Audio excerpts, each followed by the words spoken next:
Bo día a todas a todos. Moitísimas grazas porque estedes aquí. É un auténtico placer ver a esta sala chea e a tantas amigas e amigos, además cos que levamos tantos meses traballando.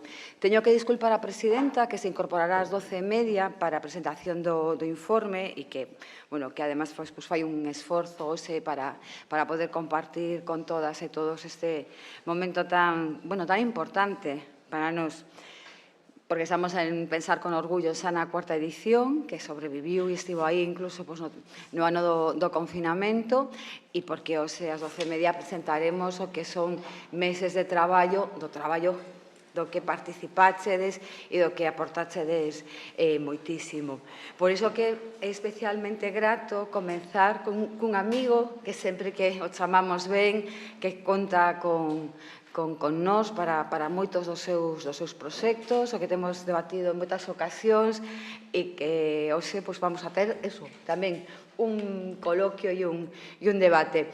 Para nós era moi importante que Lucas estivera na presentación do informe por toda a súa trayectoria, por o seu saber, por o seu coñecemento, por a súa tamén dimensión nos proxectos europeos, por a súa trayectoria dende o ensino medio, dende a formación profesional, que para as que non sabedes aquí en Galiza están pensando en facela online, non presencial. Incluso o ciclo de intervención social, que era no que impartía aulas Lucas Platero, pois estamos nese punto de que o profesorado xa sabedes que tamén non é que seamos moi imprescindibles hoxe, pero prescindibles dentro de moi pouco. Neste momento en excedencia desta plaza para estar na universidade, decía, con menos pedra e con máis plástico que a Universidade Juan Carlos I, no Departamento de Psicoloxía, como profesor de Psicoloxía, dende a perspectiva de ser doutor en Socioloxía e Ciencias Políticas e grau en Psicoloxía. Todas e todos que estáis aquí o coñecedes perfectamente, sabedes das súas publicacións, do seu recente premio Edma Goldman, que, bueno, creo que foi un momento de moita felicidade e dun recoñecemento máis que merecido, e para nós que estes hoxe no Consello da Cultura Galega é algo moi importante. Para o Consello da Cultura Galega é moi importante o evento de hoxe. Creo que unha forma de entender que a cultura tamén distinta, a veces temos a cultura como algo afastado, como algo que se fai, non sabemos en que espacios ou en que institucións ou que señoros a fan, e a cultura é o que facemos todas e todos na nosa cotidianidade, na nosa vida, e sobre todo cando a cultura o que intenta transformar son os órdenes hegemónicos nos que vivimos e que moitas veces esa cultura contribuiu ou contribúe a reproducir. Por iso que pensar con orgullo o único objetivo co que naceu e co que quere continuar, que nos parece un objetivo importante, é cuestionar a orde establecida, os ordenes hegemónicos, e facelo dende algo tan importante como o pensamento. Os activismos, que Lucas combina tamén con pensamento, están aí, pero son un pouco clásica, e creo que os activismos e o pensamento necesitan esa relación constante de sinerxias e de construción conxunta, de novas palabras e novos conceptos para describir novas realidades. En ese sentido, isto vai a ser unha pequena conversa que comeza con unha pregunta que temos así como un pequeno recorrido pola actualidade e por as grandes frases de grandes intelectuales que nos acompañan nese proceso de retrógrado no que vivimos. A neutralidade institucional no ámbito cultural significa quitar bandeiras do orgullo? Bueno, tremenda pregunta, ¿no? Primero quería daros las gracias, ¿no?, por acercaros y por compartir este ratito, ¿no?, a todas las amigas, amigos, amigas que andáis por aquí, que hacía un montón que no os veía y que me da un gusto terrible venir siempre a Santiago y compartir con Carme y tener la ocasión de, en este momento tan convulso, de ponernos a hablar de un poco las barbaridades que nos lanzan, para ver si mordemos el anzuelo también, ¿no?, para ver si giramos nuestra agenda para prestarle atención a la chorrada que diga la persona de turno, ¿no? Yo creo que ahora mismo nos encontramos en un momento complicado, ¿no? Siempre estamos en esa cuerda floja de los derechos LGTBIQ, ¿no? Y desde esta mirada, que si queréis queer o torcida, ¿no? Que todo siempre nos parece poco, siempre nos parece que queremos más o lo queremos diferente, y esto es importante y es nuestra, de alguna manera, nuestra señal, nuestra marca, ¿no? Tú me preguntabas por la neutralidad institucional en el ámbito cultural y algo que haya pasado en Valencia, ¿no? Alrededor de quitar las banderas, ¿no? Y que era como esa imagen en redes sociales, no sé si la habéis visto, ¿no? Como de la portada de ese Ayuntamiento de Valencia con o sin banderas del arco iris. Y yo pensaba mucho en Nancy Fraser, ¿no? Y supongo que la habéis leído, ¿no? Cuando ella está hablando de reconocimiento y redistribución. Y bueno, yo soy una de las personas que también muchas veces he criticado, ¿no? Si los derechos LGTB tienen que ver solo con colgar banderas, ¿no? O si colgar banderas es el principio y el fin de todo lo que se va a hacer alrededor de nuestros derechos. Y por otra parte, volviendo a Fraser, yo pienso, claro, es que si no hay un reconocimiento, si no hay una visibilización de nuestros derechos, que a veces es tan simple como poner una bandera, quizás no podemos entrar en esa segunda parte, que es la redistribución, ¿no? Quizás no es el momento ahora mismo de ponernos a hablar de redistribución con la que está cayendo, pero nuestros objetivos siempre han sido como imposibles, extraños, torcidos, y siempre queremos el cielo y el más allá porque menos es imposible, ¿no? Y yo me pregunto, ¿no? ¿Por qué molestan tanto unas banderas de arcoíris? Si cualquier arcoíris ahora ya significa lo LGTB, ¿no? Hace poco Irene Montero puso una foto, pues, bueno, en tiempos políticos hace 2 siglos, pero en tiempo de calendario fue como hace 2 meses, puso una foto de donde juegan sus niños y había un arcoíris de estos de Montessori, que es un arcoíris que se monta para hacer equilibrios y para hacer formas.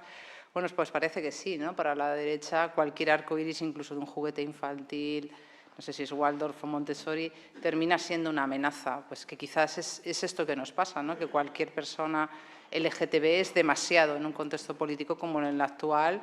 Y yo creo que frente a personas que nos están diciendo que nos escondamos, que no seamos tan excesivos, que no tengamos tanta pluma, que no hablemos tanto de lo nuestro, pues quizás sí que toca reivindicar ese lugar, ¿no? de visibilidad y de ponernos, yo creo, también en la lucha. Es decir, lo que no saben esta gente es que venimos de la clandestinidad, venimos de la prohibición, venimos de la ley de vagos y de antes, de la peligrosidad social, y que ya hemos estado en tiempos peores. Es decir, que haya algo de ese lugar otro que quizás no es el que deseamos, pero sí el que tenemos una historia de supervivencia. Yo, pues me gustó mucho ayer ojear la única copia que hay por aquí del estudio, ¿no? En el que veía fotos como antiguas, ¿no? Como que dices, bueno, es que por supuesto que hubo gente antes que nosotros. Que decir que ahora nos parece muy importante la bandera de arcoíris, en otro momento nos ha parecido muy importante el triángulo negro, en fin, que son diferentes formas de hacernos significar y de estar aquí, porque a veces solo una de nuestra presencia pues, parece que es demasiado, ¿no? Hace poco caminaba con un profesor por el campus, un profesor trans, el único otro profesor trans, y íbamos 2. Entonces, y me decía, estamos llamando la atención. Digo, pues claro, o sea, ¿cómo no vamos a llamar la atención? 2 profesores trans caminando por un campus es demasiado, ¿no? O sea, que hay algo de ese exceso que pues, parece que las mujeres tienen demasiado género, la gente racializada tiene demasiada raza, es decir, que hay algo de ese exceso que molesta y que me parece importante que sigamos haciendo gala de ese exceso, ¿no? Y yo creo que esto de la neutralidad institucional, que es lo que realmente me has preguntado, bueno, las instituciones tienen que ser neutrales, las políticas tienen que ser neutrales. Yo creo que lo que nosotros hemos demandado siempre son políticas comprometidas, en ningún caso neutrales. Y neutrales a mí me suena a apolítico, y apolítico me suena a ser de derechas profundas, ¿no? Y me suena a estoy dispuesto a hacer un pacto con Vox, que es de esto precisamente de lo que se está hablando, ¿no? De un giro hacia la derecha de la agenda bueno, que supongo que todo el mundo es consciente de que en realidad no les importamos tanto y que nos usan, ¿no? como un señuelo para no hablar de políticas económicas o de otras cosas que están haciendo, de su propia corrupción. O sea que estamos todo el día en el tema de conversación, somos hipervisibles, pero en el fondo sospecho que no les importamos tanto. No sé si compartís esta impresión, ¿no?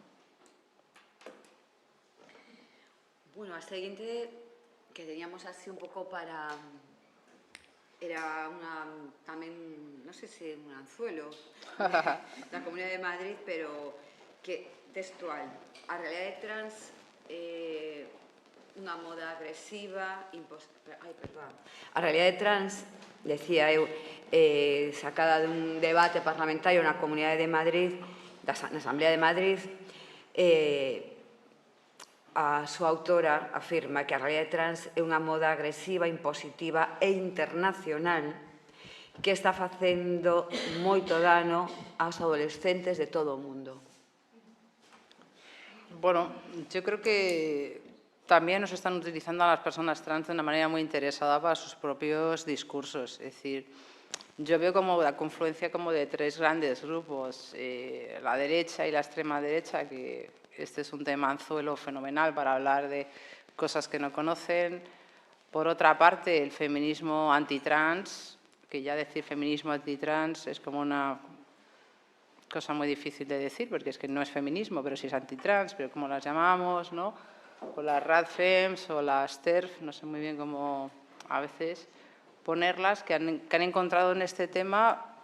Yo creo que todo el mundo nos hemos preguntado por qué este feminismo se pone así y por qué este interés, ¿no? Quizás por un ego desplazado, por no haber estado en un ministerio de igualdad, quizás por encontrar un sitio en un feminismo dentro del PSOE, y el PSOE pues, congrega muchas de las ansiedades de nuestra sociedad. ¿Sí o no? Es decir, que ¿por qué a estas señoras les interesa lo trans cuando no les ha interesado nunca más que sus propias cosas? Y luego un tercer subconjunto de personas que yo veo que están muy en la universidad, muchos de ellos psicólogos y psicólogas, que están haciendo una campaña antitrans y un llamado para resituar el conocimiento en el plano de la biología. Pero no, a ver, la biología está en todo lo que hacemos, como si no tuviéramos cuerpos, ¿no? Pero una biología que quiere ser la causa y la explicación del mundo, cuando el feminismo y los movimientos sociales críticos han hecho un trabajo tan importante para decir que la biología no es destino, es decir, que ser mujer no es lo mismo que ser cuidadora, que ser madre, que ser heterosexual, etcétera, etcétera, ¿no?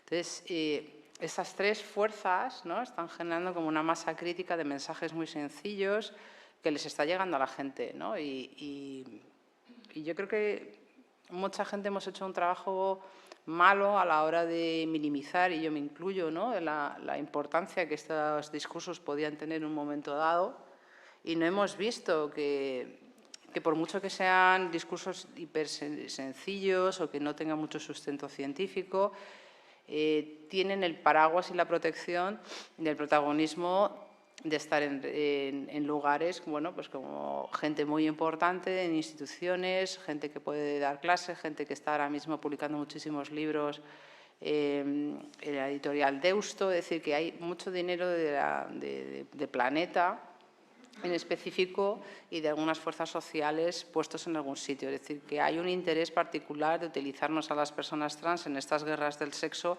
que son muy similares a las guerras del sexo que ya se vivieron alrededor de la pornografía y que fracturaron de una manera muy fuerte el feminismo. Y esto todavía estamos como pagando las deudas de entonces, y estamos en una reactualización, yo creo, de esas guerras en este momento, ¿no? O sea que cuando dice que es una forma de agresión lo trans, ¿la agresión a quién? A la normalidad, al binarismo, al orden social, porque de fondo el orden social, la paz, es que la gente que tiene dinero pueda seguir haciendo lo que sigue haciendo toda la vida y que no les molestemos, ¿no? De una manera yo tengo esa sensación, ¿no? Y que creo que además hace alusión a cierta idea de contagio social, ¿no? Como que la gente es trans o LGTB pues porque ha visto un clip en Twitter o en TikTok, ¿no? Como si, no sé, ¿y por qué sacan esta idea del contagio social, ¿no? Es decir, pues quizás porque es simple, porque se entiende bien y porque de fondo no lo hemos desterrado, ¿no? Estas ideas se decían alrededor de la homosexualidad hace no mucho, se decían alrededor del divorcio, es decir, como de alguna manera son como la caja de los viejos temas, ¿no?, que vuelven a salir todos juntos, ¿no? Yo tengo la sensación que estos idearios se sacan porque son sencillos, porque enganchan bien, porque se pueden replicar fácilmente y porque no requieren decir palabras como performatividad, hablar de lo crip, fin, y todas estas cosas que nos encantan a los demás, que es hablar como en esdrújula y que nos entienden poco, ¿no?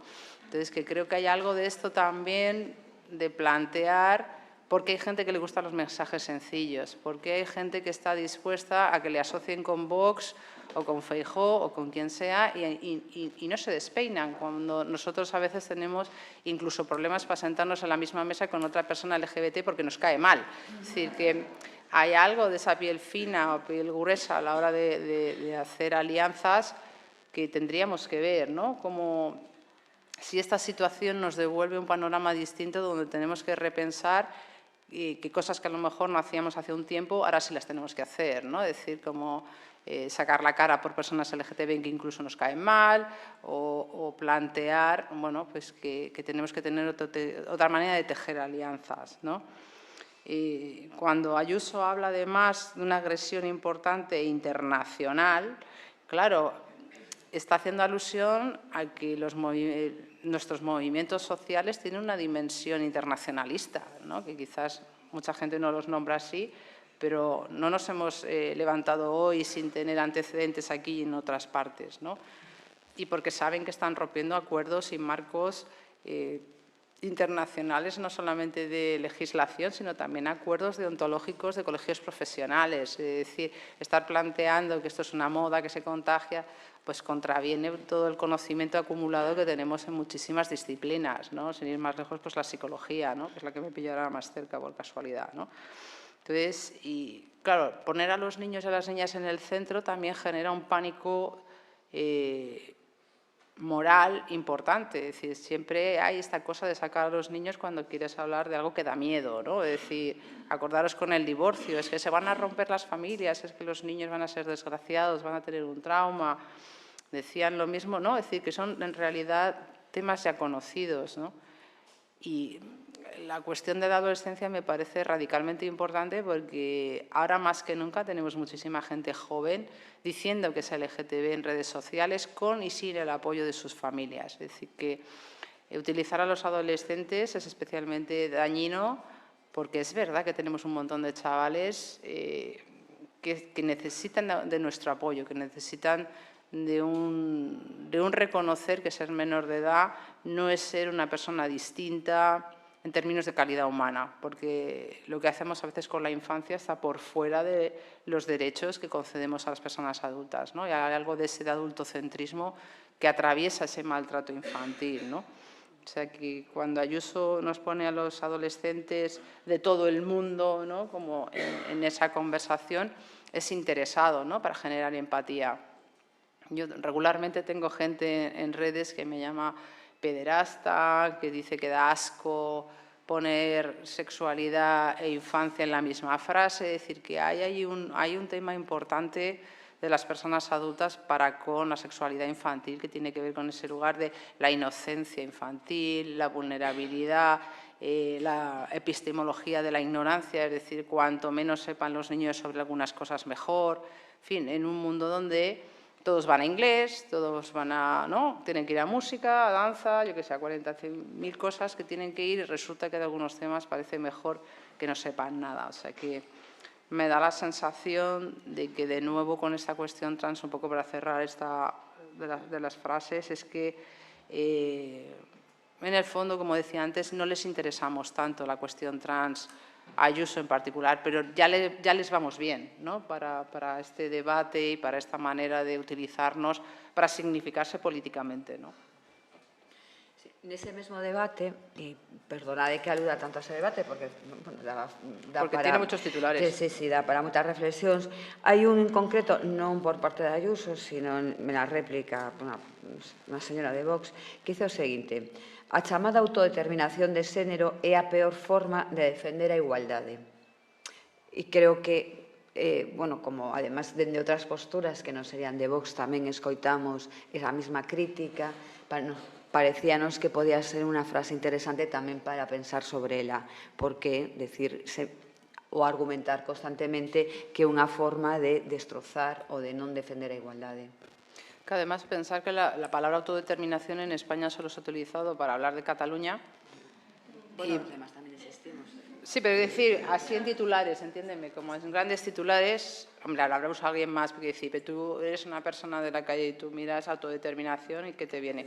Cataluña y a lo mejor, con suerte, País Vasco, y en un sitio muy chiquitito la cuestión de lo trans, ¿no? Es decir, que no, en lugar de utilizar agencia, hemos girado por el término autodeterminación, pero es una palabra muy saturada, ¿no?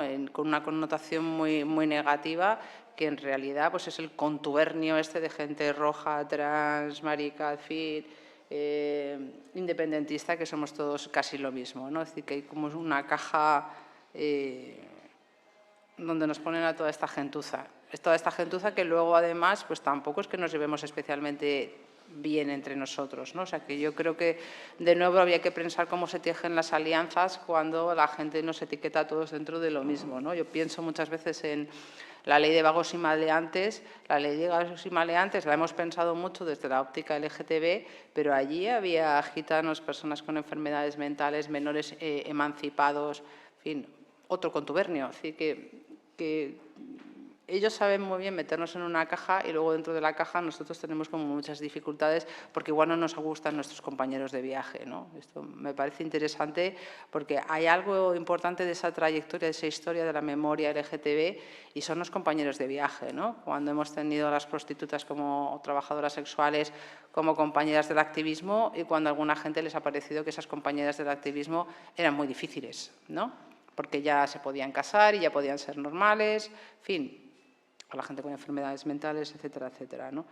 Entonces, ¿por qué la autodeterminación trans puede ser la peor forma de defender la igualdad? Es decir, ¿qué nos están diciendo con esto? Están diciendo que suficientemente malo era que fuéramos feministas, pero que lo que hiciéramos una transición es una traición. Nos están diciendo que la igualdad es la igualdad de género y lo demás es otra cosa. Y este término de la otra cosa, a mí me lo han llamado muchas veces, la otra cosa, así con la manita en alto, ¿no? Bueno, pues habría que pensarse quién genera esas divisiones entre lo que está bien y lo que está mal, ¿no? Y quizás tiene que ver con esa fractura, ¿no? Con la que hablábamos antes de ese feminismo antitrans, de ponernos un poco en nuestro lugar, ¿no? Yo creo que la autodeterminación del movimiento trans es una de las grandes hazañas, ¿no? Plantear que no necesitas la autorización de nadie para decidir quién eres y que aquí muchas veces ese sueño ha costado mucho, ¿no? En el sentido de que la ley de 2007 tiene una cantidad de requisitos, la 3/2007, que dice que para cambiarte de nombre en todos los documentos tienes que tener un diagnóstico de disforia de género, 2 años de tratamiento médico, ser mayor de edad, no tener otras enfermedades mentales, ¿no? Que genera muchas exclusiones, ¿no? Ya tuvimos que soñar el sueño argentino para poder imaginar una ley que no tuviera requisitos. Y esto ha costado mucho, yo creo, hasta el propio activismo español, ¿no? Que tuvo que repensar que esto era factible, que se podía pedir sin requisitos, que no íbamos a perder derechos sanitarios. Y una vez que la gente lo comprendió, lo asumió como si siempre hubiéramos estado en la autodeterminación. Esto es muy gracioso, ¿no? Cuando asumes una demanda y parece que siempre hemos estado de acuerdo cuando no estábamos, pero bueno, todo bien. Y me lleva a pensar el por qué los movimientos LGTB españoles a veces soñamos el sueño de las leyes, ¿no? O por qué soñamos específicamente con textos legislativos cuando los ciclos de la política sabemos que es diseñar una ley, intentar que se apruebe durante mucho tiempo, que te la recorten, finalmente aprobarla y luego implementarla. Y para cuando llegamos a la implementación todo el mundo está tan agotado y está tan cansado que cuando llega el momento de la implementación nos damos cuenta que aparece el término discrecionalidad, que significa a veces aplicamos la ley de esta manera y a veces la aplicamos de esta otra, ¿no? Y aparecen diferencias en función del registro civil, en función de dónde vives, etcétera, etcétera, ¿no? En cualquier caso, creo que la autodeterminación como objetivo político es válido. Quizás en el momento actual de derechización y de poner las políticas de la derecha en el centro parecería que es demasiado, pero yo insisto que ese demasiado nuestro, o sea, que no nos convenzan que, ¿no? Con estas cosas que están diciendo es que hemos pedido demasiado y entonces ha habido un movimiento pendular que nos hemos ido al otro extremo. No, la extrema derecha siempre ha estado ahí, lo que pasa es que se ha rearmado y ahora es mucho más visible por la fracturación de nuevo de la izquierda, ¿no? Entonces, en ese sentido, yo llamo a quedarnos en la autodeterminación, incluso en nuestros propios sueños, donde creo que es donde es más importante, ¿no? ¿Vamos por TikTok o por Facebook? La que tú quieras. ¿Cómo vamos de tiempo? Sí, vamos. Sí, nos quedan solamente 3. Vale. Pues si quieres seguimos con Feijóo, que enlazamos Sí, bien. Qué bonito, Feijóo. Sí. Os pasa por estar en Madrid y pensar que era moderado, centrado, pero nosotros que os ibais a quedar con que o Feijóo. coñecemos ben, sabemos que ten grandes moderacións. No, era ese comentario, no? Realmente que es hacer un tránsito moito máis fácil que sacar carne de conducir, aprobar a selectividade ou apuntarse a un curso de inglés. Claro. Esto es colleita propia.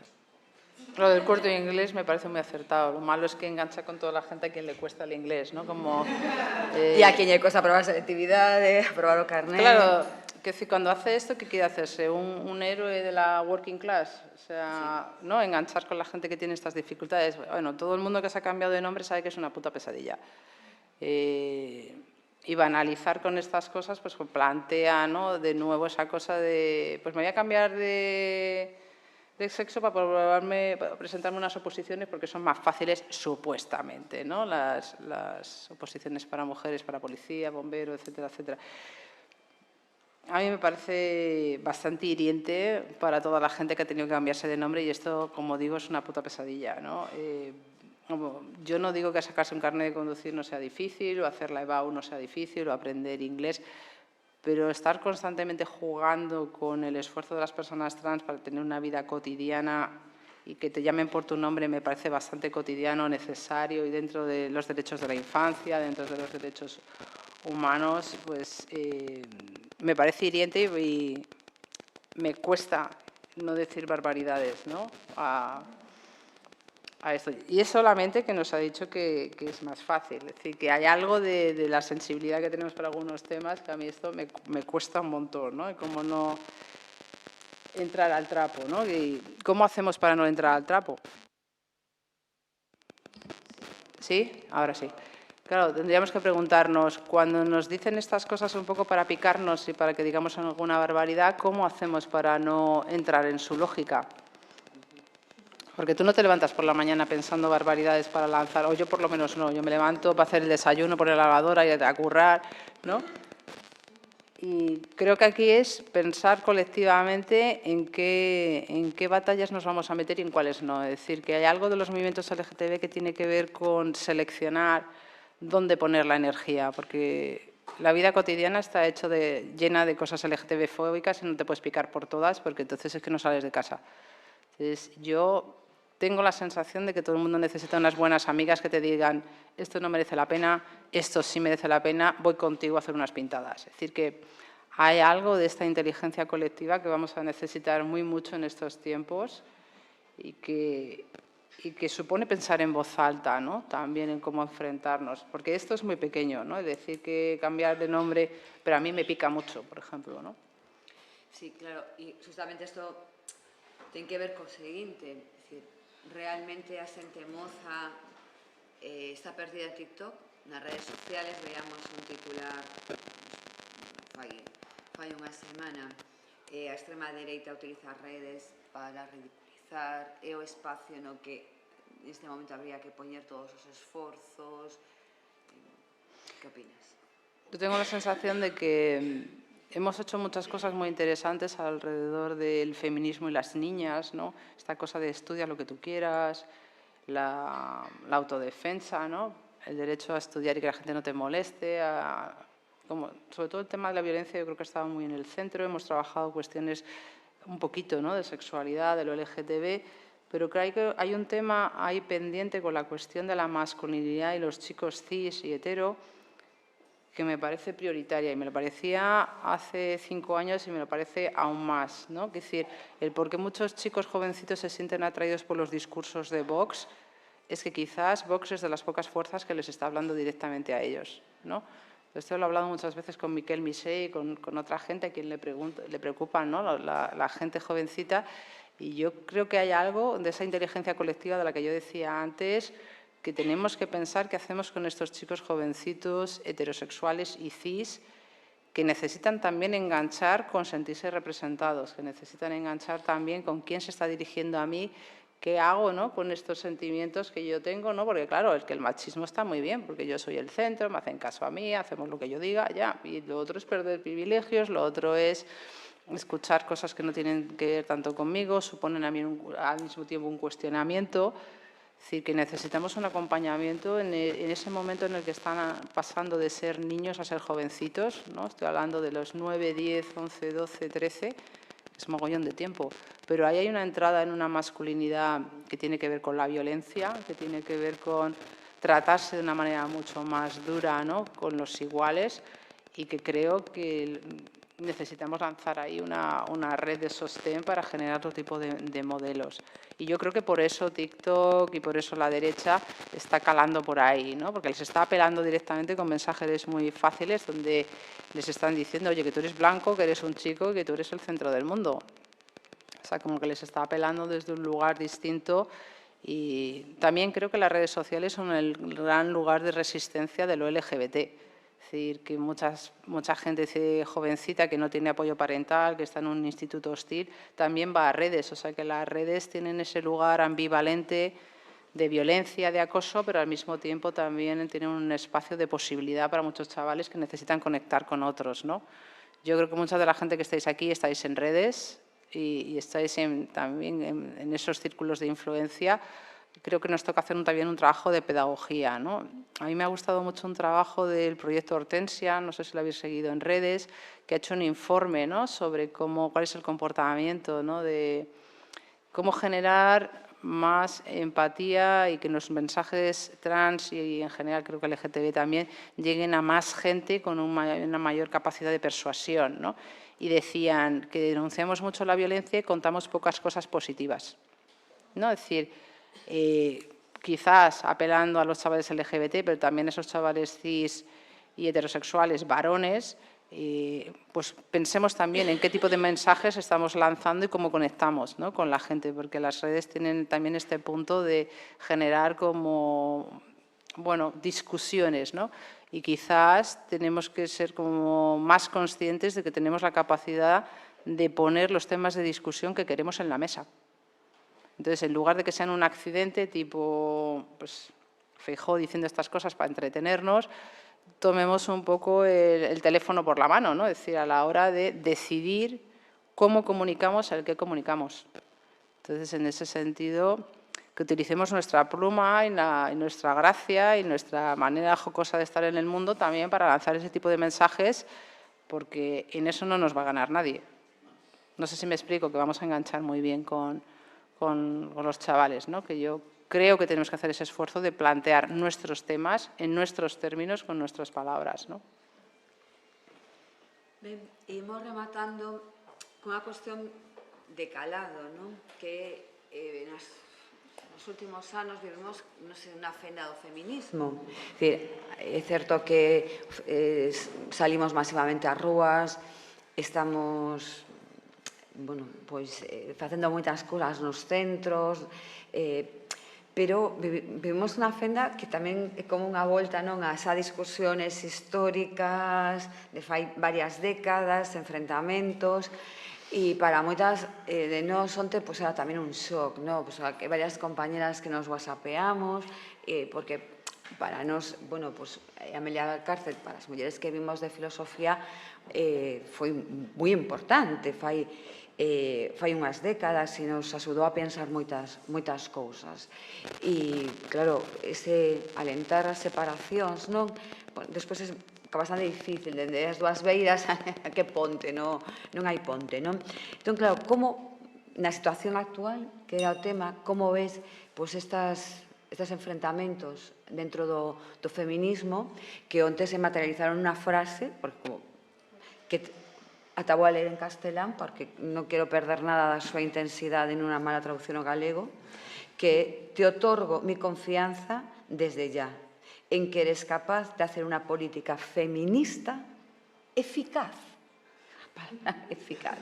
Bueno, estás hablando de Amelia Valcárcel, sí, mostrando el apoyo sí, a Feijóo. que bueno, que simplemente es un síntoma, ¿no?, de, bueno, una situación de que entendemos, de que estamos falando cando falamos dos feminismos, de que estamos falando cando falamos de igualdade, de diversidade afectivo-sexual ou de disidencia sexual, que outro dos termos que nos, despois de moitos debates no foro, utilizamos, de que falamos cando falamos das diferentes siglas cos que queremos definir estares no mundo, e, bueno, é algo importante, non podemos banalizar e decir, se nos va a olla, ou tal, pero aquí detrás hai xente, hai en concreto mulleres que están escoitando que é unha política feminista eficaz. Claro, ¿de qué está hablando cuando dice eficaz? ¿Se refiere a que va a ser el feminismo de la segunda ola, antitrans, centrada en qué temas? A mí me parece muy preocupante y yo cuando lo vi dije, esto será verdad, y creo que nos ha pasado a mucha gente. ¿Es verdad que Amelia Valcárcel está pidiendo el voto para el Partido Popular de Feijóo? Y si lo está haciendo, ¿qué lo está haciendo? Lo está haciendo porque es como una duda, como lo está haciendo de verdad, esto es una mala interpretación. Es decir, ¿qué está poniendo encima de la mesa? Que para su proyecto personal es capaz de pasar por encima de todo. Es decir, que ayer lo hablábamos, ¿no? ¿Cómo es posible que no tengamos un acuerdo entre las diferentes formas de feminismo en temas tan fundamentales como el aborto, el divorcio, los anticonceptivos, la educación sexual? En fin, que son temas en los que yo creo que se ha demostrado que incluso una política de derechas no puede con ellos, ¿no? Yo creo que esto es como también un mensaje positivo, es decir, que a mí me gusta mucho acordarme de Alberto Ruiz Gallardón. ¿Os acordáis? Alberto Ruiz Gallardón pensó que podía reformar el aborto y que aquí no iba a pasar nada, ¿no?, con sus acuerdos con grupos religiosos, con grupos de la extrema derecha, y le costó el puesto de trabajo. Yo creo que hay algo que quizás no tenemos tan claro, porque muchas veces los movimientos sociales, como decía antes, están soñando el sueño de la legislación, de los cambios, de las nuevas leyes que transformarán nuestro horizonte. Y hay una cosa que los movimientos sociales hacemos mucho mejor, y es, no solo leyes, pero mucho mejor que eso, lo que hacemos son transformaciones sociales. Es decir, yo creo que pensar el divorcio. ¿Vosotros creéis que el divorcio se podría quitar en España y que no pasaría nada? Yo creo que no. Y yo creo que el aborto sucede lo mismo. Yo creo que ese es un poco el camino, el general como una inteligencia colectiva donde algunas cuestiones estén tan aceptadas que solo el hecho de tocarlas a la gente le cueste el trabajo, como fue el caso de Alberto Ruiz Gallardón, ¿no? Es decir, que yo no creo que, por ejemplo, el matrimonio entre personas del mismo sexo se lo vayan a cargar, ni de lejos. Otra cosa es las pocas personas trans, raras y extrañas que andamos por ahí, que quizás estamos pidiendo demasiado. ¿Por qué? Porque quizás no tenemos ni siquiera el apoyo de todo el movimiento LGBT detrás, ¿no? Es decir, que van a ir por aquellas cosas que parezcan como prescindibles y que generan división mucho más que por cargarse cosas que están como más consolidadas, ¿no? Por decir algo más interesante. A mí me preocupa, ¿no?, que la deriva que está teniendo Amelia Valcárcel y otras personas, ¿no?, que están eligiendo utilizar el tema trans para tener visibilidad, para hablar de lo suyo, porque creo que es una deriva, además, muy dañina, que está generando más apoyo del que yo hubiera podido imaginar. Quizás, como decía antes, por la simplificación de los mensajes, por la inmediatez. Es verdad que es un grupo minoritario, que no es representativo del colectivo feminista en general de ninguna de las maneras, pero es muy dañino. Y estar generando más apoyos a la derecha en un momento en el que tenemos que imaginar que sería posible que la derecha no estuviera, porque la principal arma que tenemos para perder es la desmovilización, el no ir a votar, el no convencer a nuestros vecinos. Y nos toca hacer justo lo contrario, nos gusten más o menos las fuerzas políticas que tenemos. Me parece que no nos podemos atrever a tener otros más gobiernos de derecha con la extrema derecha porque nos van a hacer mucho mal. Es decir, por mucho que algunas personas de la izquierda que digan, no, así se retratan, pero si se llevan retratando todo este tiempo, ¿no? Es decir, en ese sentido me parece muy peligroso, yo creo que algunas personas como Amelia se rodean de gente complaciente que no les dicen las cosas a la cara y les dicen, tía, te estás equivocando, no tienen amigas, no tienen una buena amiga marica que le diga, tía, se te ha ido. Es decir, que todo el mundo necesitamos esas amigas alrededor que te dicen, te estás equivocando. Y lo siento mucho que ella no tenga estas amigas maricas que le digan, te estás equivocando, porque esto es un error muy grave. Quiere decir que estamos viendo una reactualización de esas guerras, como decía, del sexo. Ya lo hemos visto, ¿no? Ese feminismo de derechas pidiendo el voto por gente pues, muy conservadora con unos daños terribles, porque se cargan la educación sexual, se cargan todo lo que tiene que ver con el pensamiento crítico y no generan un espacio fértil donde la gente pueda tener sus propias decisiones, pueda tener un pensamiento más libre, ¿no? En ese sentido, creo que hay que tener una amiga marica, ¿no? Creo que es una buena manera de terminar, una buena amiga boyera que te diga, tía, te estás equivocando, este no es el lugar.